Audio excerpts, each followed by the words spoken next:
How's it going, Scrub Gamers? Welcome back to another video from me, Jamie, with Scrub Games.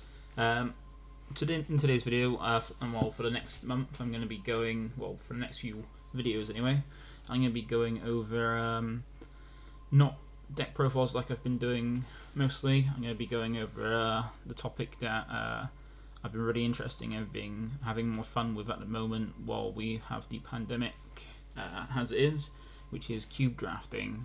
I've created a group on Facebook especially for cube drafting. The link to that group will be down below in the description. So if you're interested in cube drafting and you've come across my channel, I would advise to join the group, and that way you can get I can join in the discussion regarding cube drafting, ask questions with other people that like it or are interested in it, and just enjoy this format in the community, because for me it's been one that I've really enjoyed. I've played it in other games, like mainly Yu-Gi-Oh! And Final Fantasy that I've played before. For me, it's a nice break from when you're either a bit bored or a bit annoyed with the current format, and you want to still play the game, but take a break from the competitive format. Like you can play casual games, but then even at local level, you're still going to get people playing the deck or the format that you don't like. Like for myself, I took a break during set in the middle of set 7 till set 9, because I wasn't enjoying the game at the moment. But then and I didn't have cube drafting then, but if I did, it would have been a nice little break.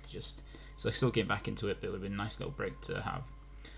So I've been doing tournaments with my cube list, which will also be until I can figure out how to properly put it on my YouTube and also in the group as well. Currently it's listed on my Discord channel, which is also down below. It's under this actual section dedicated to cube drafting, and I've been doing some tournaments so far. I've done 3 on a Sunday, 12 p.m. It starts at 12 p.m. GMT time, so I'm from the UK, and we've been enjoying it quite a bit. We've had a lot of fun. There's quite a few different fun decks that have been played, and I've just been enjoying it. I thought I'd go over, do a series on cube drafting just to help out anybody who's interested in building a cube or wants to know what cube drafting is or get into it and wants a bit more information, and I thought this would be helpful. So we've got the first thing. So the first question I think some people may ask, or I've been asking, is the following, which is, what is draft? So if you're brand new to card games or anything in general, a draft format is where players sit around a table, normally in groups of between 8 and 4, to get that's primarily between that number is what you want for a good cube draft or just a draft in general. And depending on the number of people participating, they get a certain amount of Sil booster packs given to them. And then when they're told to start, basically what each player will do is to pick up one of the packs that they've been given, to open it, look through the cards, take one of the cards that they want from it, any card from that pack that you just opened, put it face down in front of them, and then pass the pile on to the person to the left, and then that continue until all the cards in that first round of packs have been taken, and there's no more cards to be picked. And then what they do is that way, once one pack's been fully depleted, or one round of packs has already been depleted, they'll then go ahead and start with another pack. And then they continue this on and on until every pack that was given up to the players have been opened and all cards have been picked. And then once all the packs have been picked up, the players will then go on to create a deck using the cards that they've picked out. So all the cards that they chose from the packs themselves, they then go on to build a deck using those to play with. There are some rules to this. They do differ from each game and each kind of cube, because all cubes can be different. I'll go on a different video about how to build a cube, or some guidelines and rules with building a cube, because I know that is a question I've been asked before as well, how to build a cube, and I'll go in a separate video, which is this one. I want to go over cube drafting in general. But with my cube, there's a few rules which I'll go over in a bit as well. Need to be followed, but basically a cube, as I said, a draft format is just basically is as described. It is a lot of fun. The randomness is something that I think most people that play cube drafting enjoy, and I know it's something that I enjoy as well, playing something with having more randomization and something different as well, because you might realize or might know or see even in there are some leaders that are pretty good but aren't as great in the format just because there's some things that are better. Like for example, there's the reboot hit, which is a very good leader, but in this current format it's not as strong. It's overpowered by other ones, and same with some other leaders. Like Pan is a really good leader, but it's been phased out due to stronger leaders coming out. But in the cube draft, certain leaders are quite good, and there's quite interesting and different combinations as well that you can bring. So the next question would be, what is a cube? That is because as I've explained what draft is, and some people might wonder what the difference is. Like, what is a cube? So basically, what a cube is a pre-constructed list designed by the person who's making the cube. Where instead of sealed packs, they use this constructed list. So it's not. So what it means by cube is basically just basically group of cards that you've put together specifically with the sole purpose to draft with it. So for example, the cubes can always be different. Like with mine, I chose to make it a Highlander one. If you don't know what a Highlander is, it's a format. It's a type of format where you can only use one on any given card. So with my cube that I've made, I've gone ahead and done that. So in the cube there is only one copy of every card, and this is very nice in the fact that you at least know then whatever you've picked, no one else has those cards. So if you're fearing a certain card, but you have to fear it from any opponent having, and it means you have to be quite creative how do you build the deck and then how you play it as well, because there are some cards that are quite most of the cards in the cube are quite generic. There are cards that color specific. But yeah, with a cube you can build it multiple different ways. So as I said, I've gone for the Highlander. I've tried to make it as the cards in there generic as possible, but I've also put some themes in as well, because it's quite enjoyable when you play a certain theme. Like for example, one of the probably easiest theme that any cube is probably going to have is a skillless theme, because there's quite a few cards that complement the skillless, and skillless battle cards are quite easy picks as well on the cube, because they're literally just 2 cost 20k, 3 cost 30k, and they're quite strong in themselves. But that is basically what a cube is. It's just a pre-constructed list. So the difference would be for drafting a cube is that you would shuffle the entire cube. So it'd be a lot of shuffling. Trust me, it'd take you probably about half an hour to properly shuffle a cube. But then with the multiple people participating in the cube, you can all shuffle it together to make sure it's really well shuffled. And what you normally do is separate it into packs, so piles of cards, which we call packs, and that is what each player will take instead of a sealed pack. They'll get a pile of cards, which then they'll look through it and pass around as a pack. Now the number of cards in a pack and number of packs is dependent on how the person who's built the cube wants to do it. Like for example, from my one, I have got 2 versions of my cube list. I've got a normal one, my standard one, and then I've got an expanded one.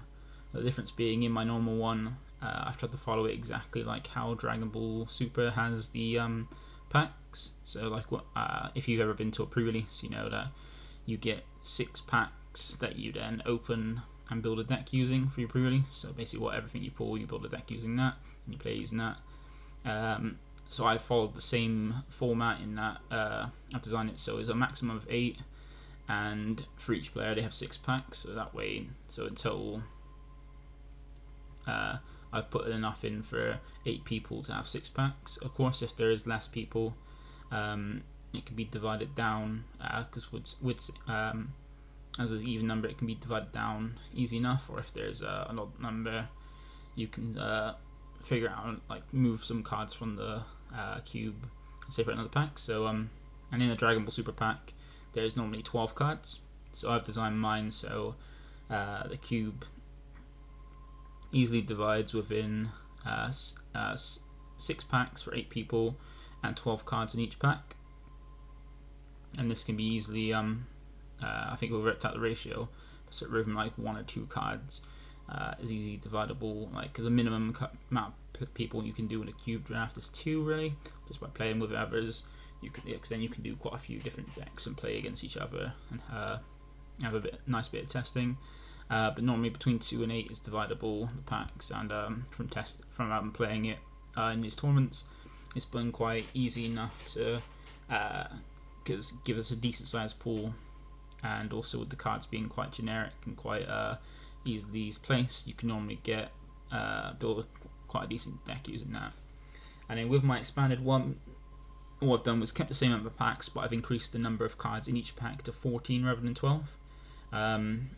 This is just to see, because there's quite a lot of decent cards that can go in the cube, whereas for my standard one, you got just enough to make a deck with probably a sideboard, and with the expanded one, you get a lot larger of a card pool to be it. Like for example, with the normal one, you might have to dabble into going to a third color potentially. Like I know some people, from what we've been doing so far, some people are trying to go for a monocolor deck, which is possible. Some people go for dual color, and then some people will try for tricolor. And in the standard one, some people might have to go in the tricolor just to splash some other color in to get to there, because we try to get the standard of this amount, like the deck limit, are the same as you would in a normal game, because you've got enough cards, and when you're picking the cards, it's not as randomized where you have cards like in a sealed draft. You'd have to use cards that you can actually play just for filler. You can, like, say, combo off of a charge. We've done it for enough because there should be enough cards to just be able to actually fill the deck and actually use all the cards. And in the with the expanded one, you get a large card pool where normally you can easily go. It's easier to go monocolored than that, but also you have enough that you have left over from the colors you pick. And also it allows for, if you've got more than 8 players, you can probably go a bit higher as well in the packs. But then that all depends on the person who's built the cube and what they've designed it to be. Like, you can have it like really archetype specific. You can have it a cube dedicated to a certain format if you enjoyed a certain format. It all depends on how you want to build a cube. As I said, we'll go with a different one.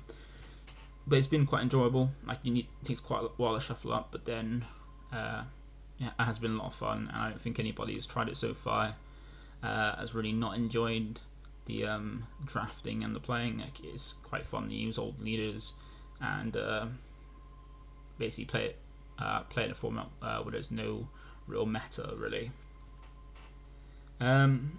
So as I said before, there are certain rules with the cube as well, and some people ask, are there different rules for the cube draft? Some rules are different. Like, for example, some of the rules that say the same would be the rule with super combo, because if you didn't know, from I think it was set 3, I think it was set 3, that there was a rule implemented when they did more super combos, because the first wave of super combos in the first set didn't have the super combo keyword. This was because I don't think they foresaw that they were going to do more super combos, and didn't have the tag. And then later on, when they made new copies of the card, they gave them the super combo tag, which is a deck construction limit, where you can only include 4 cards with that keyword skill. Just like with Ultimate, you can only include 1 card in your deck with the Ultimate skill. Super combo is the same, but with but limit of 4 rather than 1. So you can only have 4 of any super combo in your deck. This, like I know in some other games, there is generally a rule where if you do pull more than the limit of a card, you can include that in your deck. Like I know in Yu-Gi-Oh, if you end up the limit of that card in any deck is 3, depending on the ban restriction list. But in drafting, we're within sealed rules for Yu-Gi-Oh. I know that if you end up pulling 4 of any given card, you can include all 4 in your deck.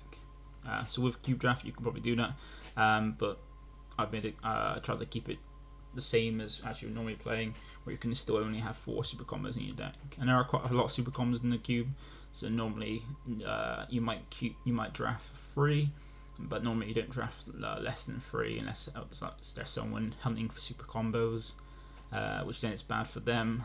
It's bad for other people because they're hogging the super combos, but it's bad for them because they're not really drafting properly and they're not going to get effective deck. But generally, when you do draft, as we've done before, you don't get more than you get at least 4 super combos for your deck, and you don't get less than 3 really. And even then, if you don't get ones of the same color as your leader, you still have a 0 cost 10k to combo with as well. And you got some things like, for example, Vegeta the Lone Prince is can also draw your card just by playing it. At least get a discard as well, and then comment from the field to get the free 10k combo.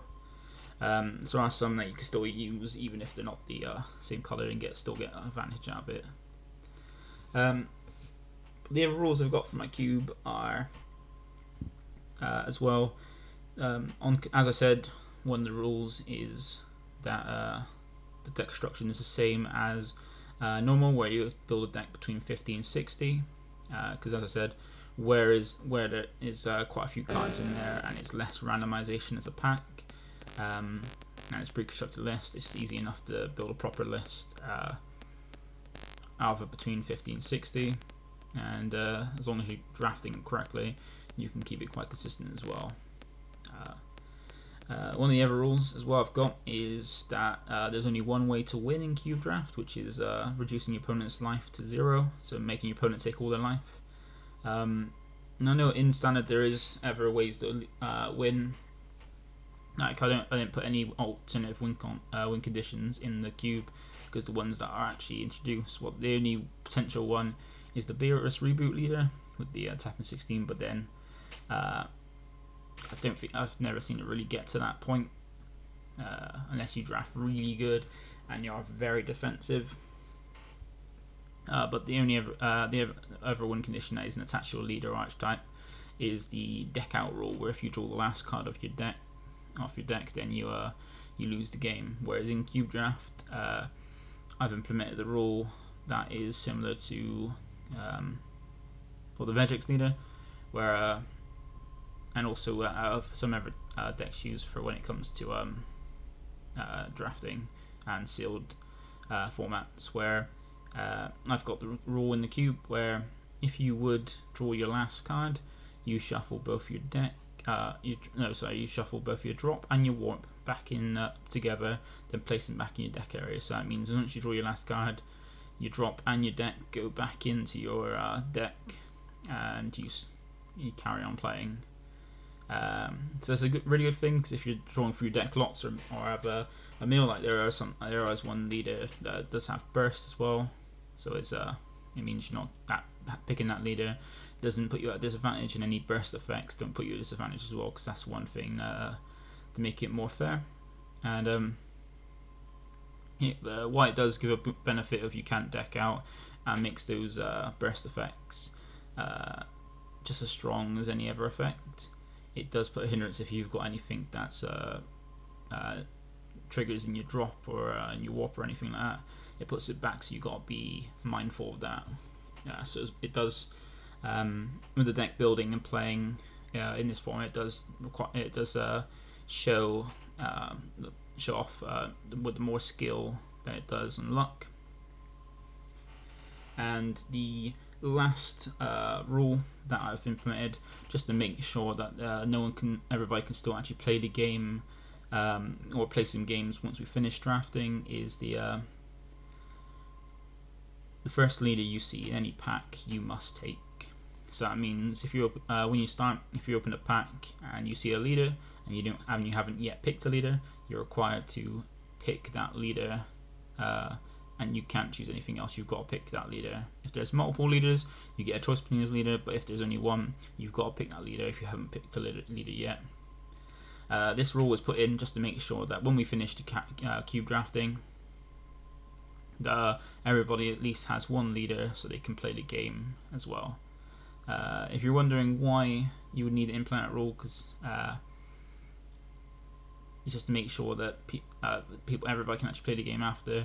But then there are benefits. There are benefits to seeing a leader in your first pack, mainly with like super combos and certain cards. Because a lot of as I said, most of the cards are generic, but there are some cards that require a certain leader color. For example, for example, there are things like the sparking negates, like dimension magic, time magic, things like that. They require a certain color leader to be able to be used, and also super combos as well. You normally, if you see a leader early, you know then what kind of super combo to pick from any pack to make sure you've got one that you get the full benefit out of. But those are the 4 rules that I've got for cube. You can implement different ones if you want. Depends on how you build the cube and what the focus of it is. Like mine is designed to be play with my locals, play with a few friends of mine, and even just something to take with me to events. To if I don't want to test, I can't bother to test, and just want to relax a bit, I can basically just play the cube with a few friends and just enjoy the evening. And also, it's just nice to take a break as well from the competitive format, or when things are quiet, like at the moment how it is now. Those are different rules, but so if you want to make up different ones yourself, like you can basically do whatever you want. But those are the 4 that I put as a base towards my cube. And I think the last thing that really I've been asked regarding cube is, what is the appeal for a cube? So I think I've gone over this a bit already in the video. Generally, people enjoy cube or don't. Well, people enjoy or don't enjoy draft for certain reasons. Unfortunately, I can't really say what people don't enjoy drafting, like what reasons people don't have for not enjoying drafting, because I didn't really enjoy it. And typically, if anybody were to tell me, it probably wouldn't be a bit something that it'd probably be something I don't agree with. But for me, the appeal of cube drafting is just to play something different, enjoy playing Dragon Ball in a different way. Because if you continue to play competitive, you can get a bit. So I know I have some before. I got a bit bored of the format or basically the decks. Like generally, I always enjoy playing the decks that I like. Like as long as I enjoy playing the deck, or enjoy the leader or the mechanic of the deck, I enjoy playing. But there are some times when there are some leaders that like the main leaders in a set I don't enjoy. In a format I don't enjoy, or the leader that I am enjoying, I want to play, is not doing very well.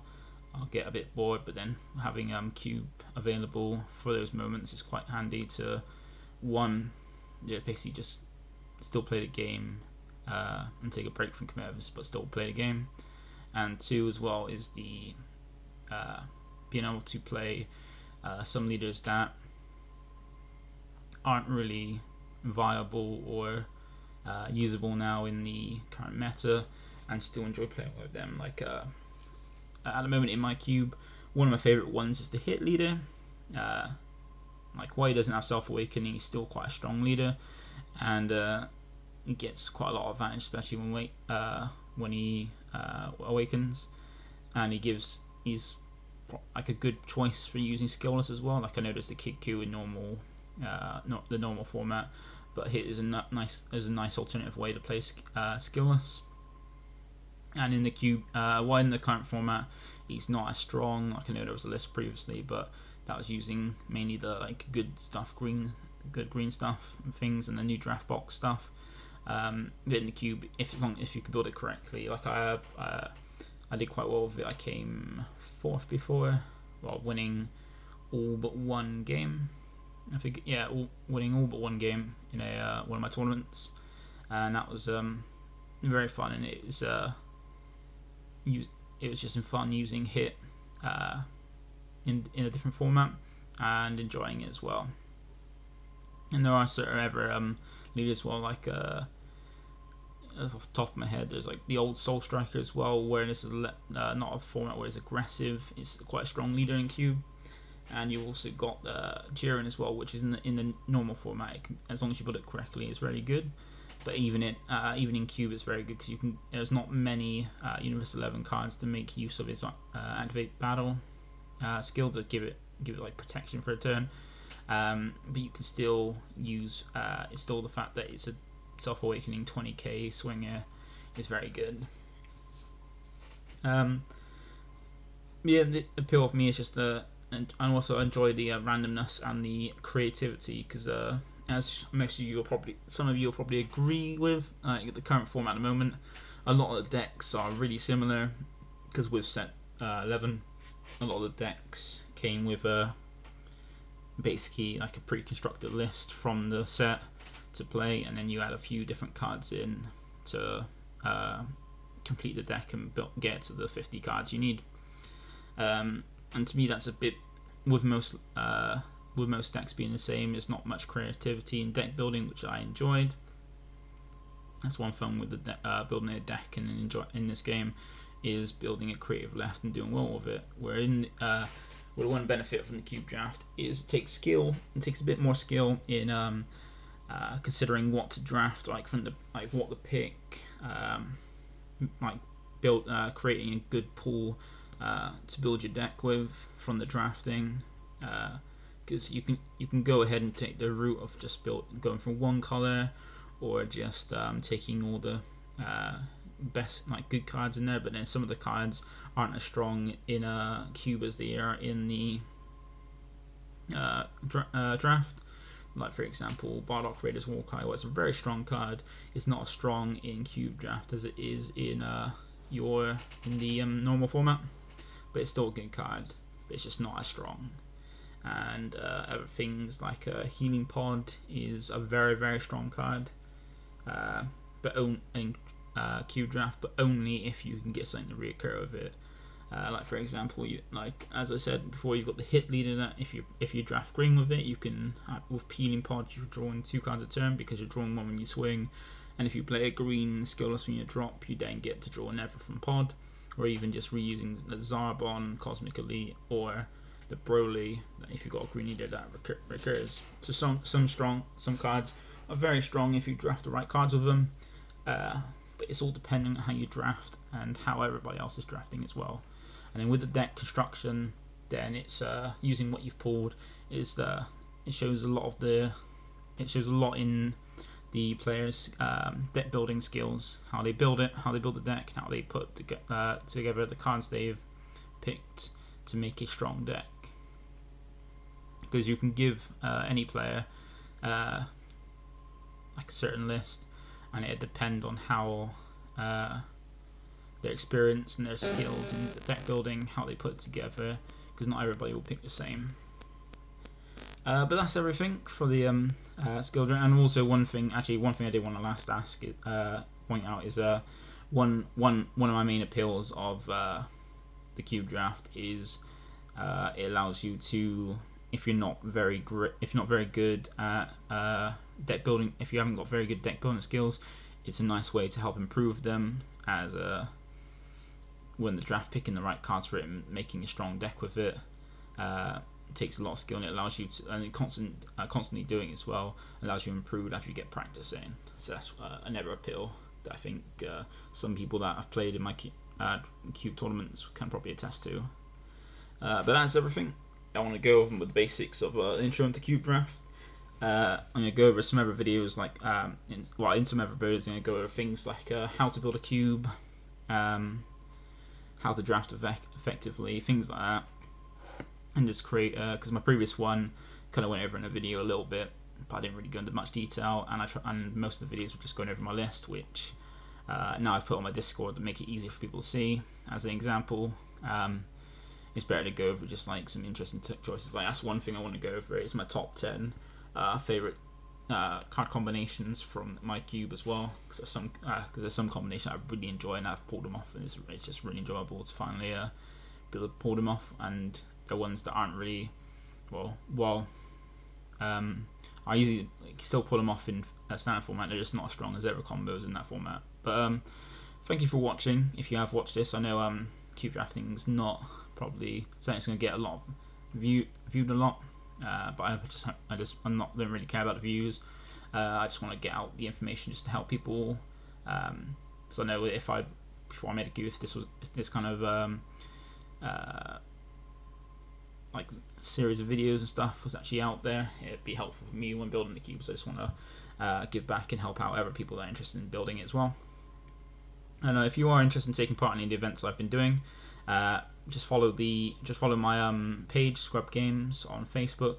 I've got all the events posted on there. I post them a month at a time. Events. It's every Sunday at 12 o'clock GMT, because I'm from the UK. And what we I do have a limit of the max of 8 people. If you get any more, we can fit people in. So I've got a friend as well that's put the cube on their Untap account, because we do it for Untap.